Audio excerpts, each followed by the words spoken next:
சிவா திருச்சிற்றம்பலம். தென்னாடுடைய சிவனே போற்றி, எந்நாட்டவர்க்கும் இறைவா போற்றி. ஈர்த்தென்னை ஆட்கொண்ட எம்பெருமான் திருவடிகளை மனமொழி மெய்களால் வணங்கி, எம்பெருமக்கள் 63 நாயன்மார்களுடைய பொன்னார் திருவடிகளை முக்கரணங்களால் வணங்கிக் கொண்டு,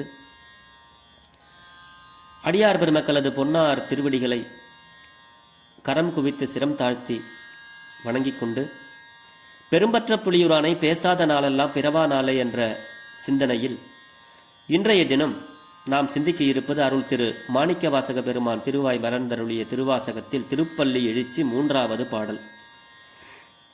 தெரிந்த அளவில் பாடலை பாடி அடியார் பெருமக்களோடு பொருள் பகிர்கிறேன்.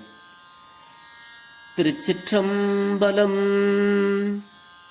கூவின பூங்குயில் கூவின கோழி, கூவின பூங்குயில் கூவின கோழி, குருகுகள் இயம்பின இயம்பின சங்கம், கூவின பூங்குயில் கூவின கோழி, குருகுகள் இயம்பின இயம்பின சங்கம், ஓவின தாரகை ஓவின தாரகை ஒளி ஒளி உதயத்து ஒரு படுகின்றது விருப்பொடு நமக்கு, ஓவின தாரகை ஒளி ஒளி உதயத்து ஒரு படுகின்றது விருப்பொடு நமக்கு, தேவனல் சேரி கழல் தாளினை காட்டாய், தேவனல் சேரி கழல் தாளினை காட்டாய், திருப்பெரும் துறை உரை சிவபெருமானே, திருப்பெரும் துறை உரை சிவபெருமானே, யாவரும் அறிவறியாய்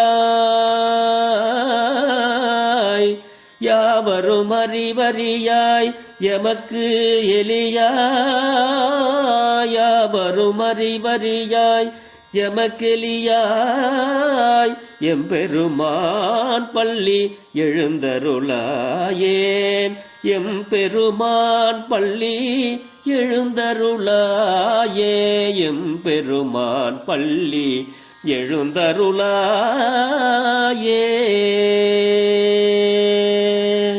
திருச்சிற்றம்பலம்.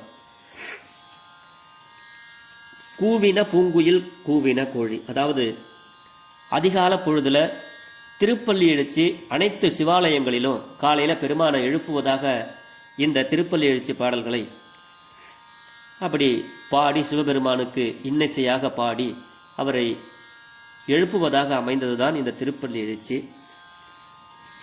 எல்லா சிவாலயங்களிலும் காலையில 5:30 மணிக்கெல்லாம் இந்த பாடலை பாடி கோயில் திறந்து சிவபெருமானுக்கு பள்ளியறை திறப்பு செய்வார்கள். அப்படி மாணிக்க வாசக பெருமான் திருப்பெருந்துறையிலே எழுந்தருளி இருக்கின்ற காலத்தில் சுவாமியை திருப்பள்ளி எழுச்சிக்காண்டி போய் அங்கே நின்று அருளுகிறார் இந்த பாடலை நமக்கெல்லாம். சிவபெருமான்கிட்ட போய், என் பெருமானே, என்னுடைய தேவனே, கூவின பூங்குயில், அழகான குயில்கள் எல்லாம் கூவிவிட்டது. அதிகாலை பொழுதுல கிராமங்களில் குயில் கூவும், கோழி கூவும், குருகுகள் அப்படின்னு சொல்லக்கூடிய அந்த சின்ன சின்ன அந்த குருவிகள்லாம் அப்படியே வீட்டை சுற்றி அப்படியே கத்திட்டு இருக்கும். சென்னையில் பார்க்கறதுக்கு அரிது, மற்ற இடங்களில் பார்க்கறதுக்கு அரிது. கிராமங்களில் இருந்து வந்தவங்க தான் எல்லாருமே, அதனால் கிராமத்தில் இருக்கிறவங்களுக்கு இது நன்றாக தெரியும். அந்த ஒரு அதிகாலை பொழுது எப்படி இருக்கும் என்பதை மாணிக்க வாசக பெருமான் இங்கே நமக்கு அருளுகிறார். எப்படி சொல்றார் அப்படிங்கிறது தான் இந்த பாடல். அதிகாலை பொழுது, விடியற்காலை, பெருமானே, குயில்கள் எல்லாம் கூவுகின்றன. கூவின பூங்குயில்கள், அழகான பூங்குயில்கள் எல்லாம் கூவுது. கூவின கோழி, கிராமத்தில் இருக்கிறவங்க கோழி கூவியாச்சான்னு தான் கேட்பாங்க.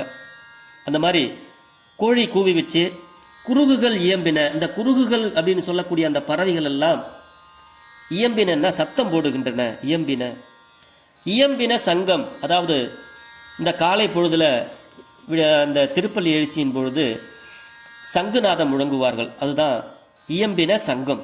அந்த சங்கு சத்தம் எல்லாம் கேட்டுவிட்டது. ஓவின தாரகை ஒளி ஒளி உதயத்து, ஓவின தாரகை அப்படின்னா இந்த சூரியன் அதனுடைய கதிர்கள் எல்லாம் வெளியே வர ஆரம்பித்து விட்டன. தாரகைகள் என்றால் விண்மீன்கள் என்று அர்த்தம். அப்படி இந்த அந்த விண்மீன்களுடைய ஒளியெல்லாம் கொஞ்சம் கொஞ்சமாக அப்படியே குறைகிறது. ஓவின தாரகை ஒளி ஒளி உதயத்து ஒருப்படுகின்றது விருப்பொடு நமக்கு. அப்படி இந்த சூரிய உதயமானது புறப்படுகிறது. பெருமானே, விருப்பத்தோடு எங்களுக்கெல்லாம் உன்னுடைய தேவனாகிய உன்னுடைய நல் செறி கடல் தாள் இணை காட்டாய் அப்படிங்கிறாரு.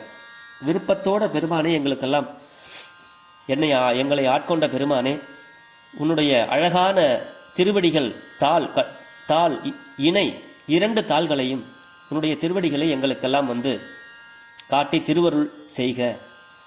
திருப்பெருந்துறையில் எங்கும் உறைந்திருக்கின்ற சிவபெருமானே, யாவரும் அறிவறியாய்,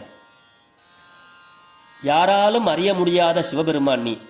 பிரம்மாவும் விஷ்ணுவும் போட்டி போட்டுக்கொண்டு போய் உன்னுடைய திருவடியும் உன்னுடைய அடிமுடியையும் காணாமல் திகைத்து போனார்கள். விண்ணோர்களும் பார்க்க முடியாத உம்மை. ஆனால் நீ அடியார்களுக்கு எளிமையாக வந்து உன்னுடைய திருவடிகளை காட்டுகிறாய். அடியார்களுக்கு எளியவனாக சேவகனாக வருகிறாய். அது நம்ம ஏற்கனவே சென்ற பதிகத்தில் எல்லாம் செங்கமல பொற்பாதம் தந்தருளும் சேவகனை எல்லாம் நம்ம படுத்திருக்கோம்.